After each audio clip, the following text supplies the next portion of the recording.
एक गांव में दो दोस्त रहते थे। एक का नाम मोहन और दूसरे का नाम सोहन था। दोनों में बहुत ही गहरी मित्रता थी। मोहन बहुत ही धार्मिक व्यक्ति था। वह हमेशा भगवान की भक्ति में लीन रहता था, जबकि सोहन बहुत ज़्यादा मेहनती था। एक बार दोनों ने 1 बीघा जमीन लेकर उसमें फसल उगाने के बारे में सोचा, जिसके बाद वह एक अच्छा सा घर बनाना चाहते थे।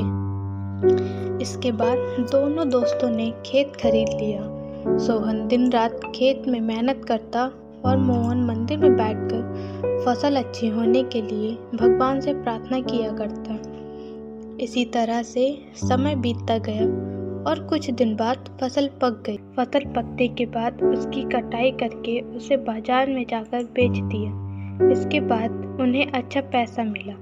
इस पर सोहन ने कहा कि इसमें से मेरा ज़्यादा हिस्सा है, क्योंकि मैंने दिन रात एक करके खेत को खाद पानी देकर फसल उगाई है। लेकिन यह बात सुनकर मोहन गुस्सा हो जाता है और कहने लगता है कि धन का ज़्यादा हिस्सा मुझे मिलना चाहिए, क्योंकि मैंने अपने खेत में अच्छी फसल होने के लिए भगवान से प्रार्थना की है, और जब तक भगवान की मर्जी ना हो तब तक कोई भी कुछ नहीं कर सकता है। दोनों इसी बात को लेकर लड़ने लगते हैं। अब यह बात गांव के मुखिया तक पहुंच गई। गांव के मुखिया ने सारी बात सुनने के बाद एक फैसला किया। मुखिया ने दोनों दोस्तों को चावलों की एक बोरी दी, जिसमें से चावलों के बीच छोटे छोटे कंकड़ मिले हुए थे। मुखिया ने कहा, इस चावल की बोरी को घर ले जाओ और इसमें से सुबह तक चावल और कंकड़ अलग अलग करके लेकर आओ। फिर मैं सुबह फैसला करूँगा कि फसल का ज़्यादा धन किसको मिलना चाहिए। दोनों अपनी अपनी चावलों की बोरी लेकर घर चले गए। सोहन अपने चावलों की बोरी को खोलकर उसमें से कंकड़ अलग अलग करने में लग गया। मोहन अपनी चावलों की बोरी को लेकर मंदिर में चला गया और भगवान से चावलों से कंकड़ को अलग करने के लिए प्रार्थना करने लगा। मोहन बोला, हे भगवान, मेरे चावलों से कंकड़ अलग कर दो। दोनों अगली सुबह मुखिया के पास पहुँचे।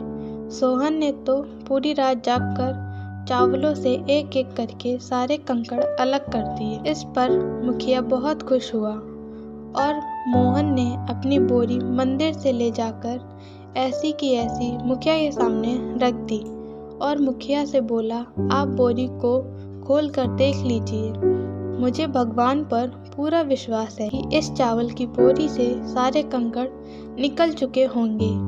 लेकिन जब मुखिया ने चावलों की बोरी खुलवाई तो देखा सारे कंकड़ चावलों के बीच में ही मौजूद थे। मुखिया ने मोहन को समझाते हुए कहा कि भगवान भी हमारी मदद जब ही करते हैं जब हम अपनी तरफ से मेहनत करते हैं। यह बात समझाते हुए मुखिया ने फसल का ज़्यादा धन सोहन को दे दिया। इसके बाद से मोहन भी सोहन के साथ खेत में मन लगाकर मेहनत करने लगा। इस बार इनके खेत में और भी ज़्यादा अच्छी फसल हुई। मोरल ऑफ द स्टोरी, यह कहानी हमें सिखाती है कि हमें कभी भी पूरी तरह से भगवान के भरोसे पर नहीं बैठना चाहिए, क्योंकि भगवान भी हमारी सहायता तभी करते हैं जब हम अपनी तरफ से मेहनत करते हैं।